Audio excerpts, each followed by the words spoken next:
Sir ఇప్పుడు ప్రతి ఒక్కళ్ళు ఎవరు మాట్లాడినా ఆపరేషన్‌కెళ్ళిపోండి, సర్జరీ చేసేసుకోండి అంటున్నారు. ఇంకా ఎక్కువ మాట్లాడితే ఆ హాస్పిటల్‌లో ఆ సర్జన్ బా చేస్తారు అండ్ పెద్ద సర్జన్ ఉన్నారని. ప్రతిసారి సర్జరీస్ అంటే ఇన్వేజివ్ మెథడ్సే మనకు అలవాటు చేసేసారు. కానీ ఇప్పుడు మెడికల్ ఫీల్డ్ ఇంత అడ్వాన్స్డ్ టెక్నాలజీగా ముందుకెళ్తుంది గదా! మనకి ఇంక ప్రిజర్వేటివ్ మెథడ్స్, కన్జర్వేటివ్ మెథడ్స్ ఏం రావట్లేదా? అసలు ఎటువంటి వాటికి సర్జరీ కంపల్సరీ అవసరం? అండ్ ఎటువంటి దానికి మనము సర్జరీ లేకుండా ప్రిజర్వ్ చేసుకొని కన్జర్వ్ చేసుకోవచ్చు? Good question. ఇప్పుడు ఇప్పుడు మెడికల్ ప్రాక్టీస్ ఏదైతే ఉందో దీంట్లో అడ్వాన్స్మెంట్స్ అవుతూ ఉంటాయి. సో ఇప్పుడు 1998లో ఉన్న టెక్నిక్స్ ఇప్పుడు లేవు, మారిపోయింది. ఆ టూల్స్ కూడా మారిపోతున్నాయి. అన్ని టెక్నిక్స్ మారిపోయి, టూల్స్ మారిపోయి, ఎక్విప్మెంట్ మారిపోయింది, కొత్త అడ్వాన్స్ వచ్చింది. కానీ ఇప్పటివరకు దురదృష్టకరం ఏంటంటే సర్జరీస్లో అడ్వాన్స్మెంట్ సర్జరీ కాకుండా ఒక సర్జరీ ఇంతకుముందు 20 సంవత్సరాల ముందు జరిగేది ఒక ఇంజెక్షన్తో కరెక్ట్ అయ్యేటట్టు ఉండాలి. అది అడ్వాన్స్మెంట్ అంటే.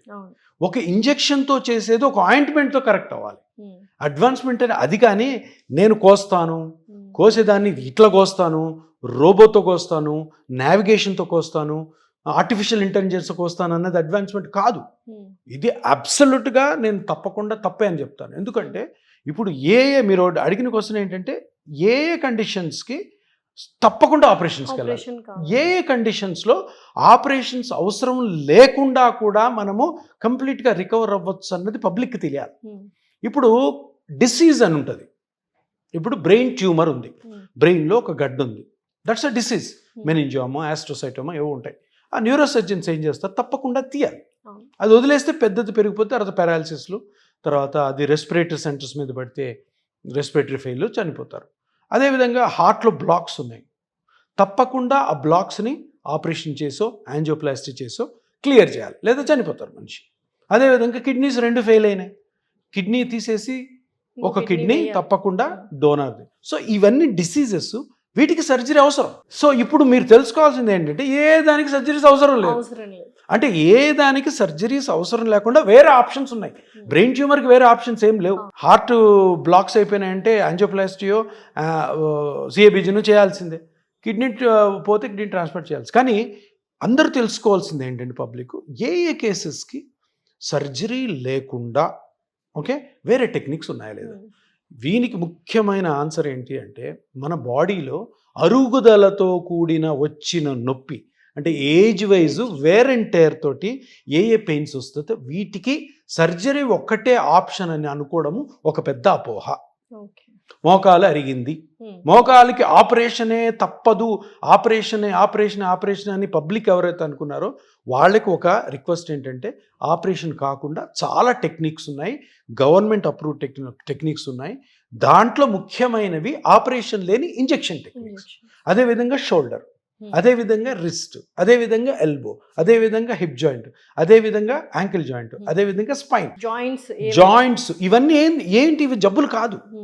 జబ్బులు అంటారు కానీ ఏజ్ వైజ్ ఒక చేంజ్.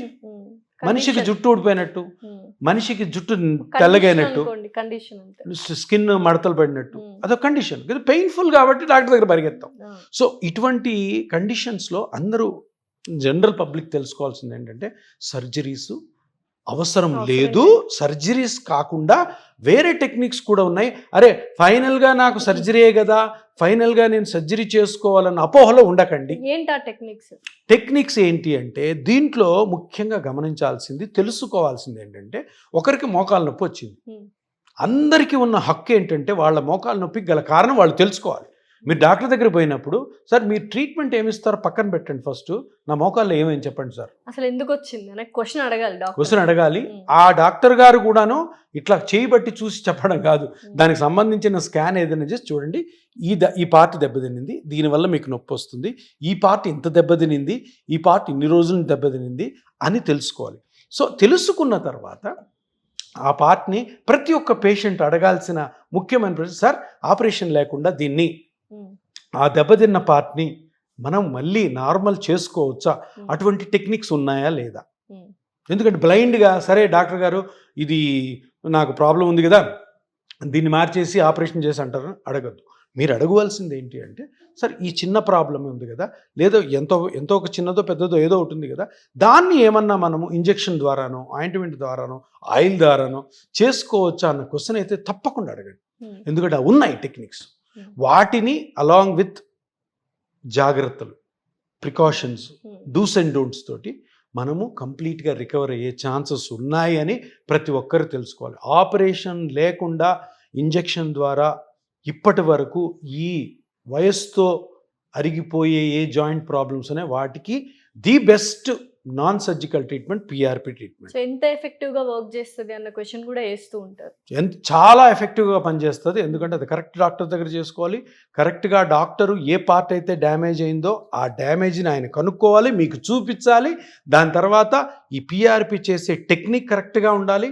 కరెక్ట్గా మెషిన్ యూజ్ చేస్తూ అది ఎక్కడైతే అరిగింది, ఎక్కడైతే దెబ్బతినిందో ఆ దెబ్బతిన్న పార్ట్లోనే ఈ పిఆర్పి ఆర్ గ్రోత్ ఫ్యాక్టర్స్ని రిలీజ్ చేయాలి.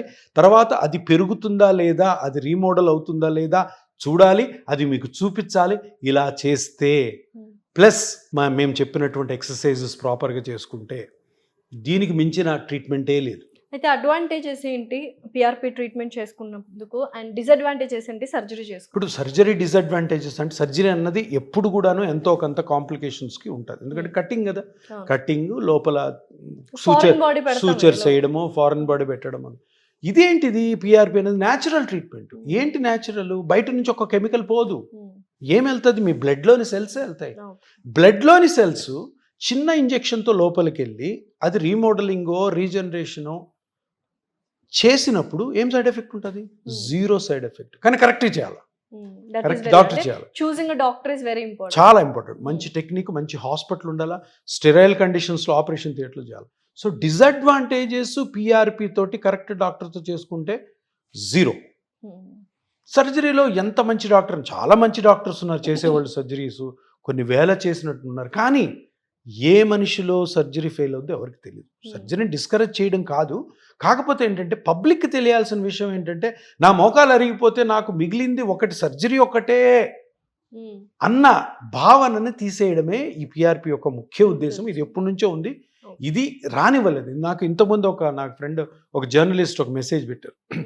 77 ఏళ్ళ ఒక ఓల్డ్ మ్యాన్ ఉన్నాడు, ఆయన సింగిల్గా ఉంటాడు, ఆయన మోకాళ్ళు అరిగిపోయాయి, ఆయన చూసుకునే వాళ్ళు ఎవరు లేరు, అందుకని ఆయన సర్జరీకి మేము సజెస్ట్ చేయట్లేదు, పిఆర్పి పనిచేస్తుందా అని అడుగుతున్నాడు. నేనంటాను, ఎవరు చెప్పారండి 77 ఏళ్ళకి ఆపరేషన్ ఒక్కటే ఉందని? వాళ్ళ మెంటాలిటీ ఏంటి? 77 ఏళ్ళు ఇంట్లో ఎవరు లేరు చూసుకోవడానికి, ఎవరన్నా చూసుకోవడానికి ఉంటే నేను ఆపరేషన్ పంపించాను. తప్పు కదా. అంటే ఆయనకు తెలియదు పాపం, జర్నలిస్ట్ అయ్యింది కూడాను.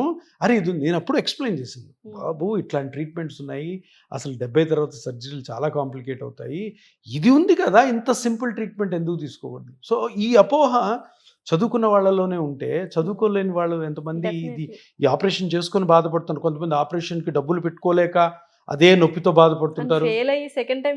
ఫెయిల్ అయ్యి బెడ్ రిడెన్ అయిన వాళ్ళు కుప్పలు.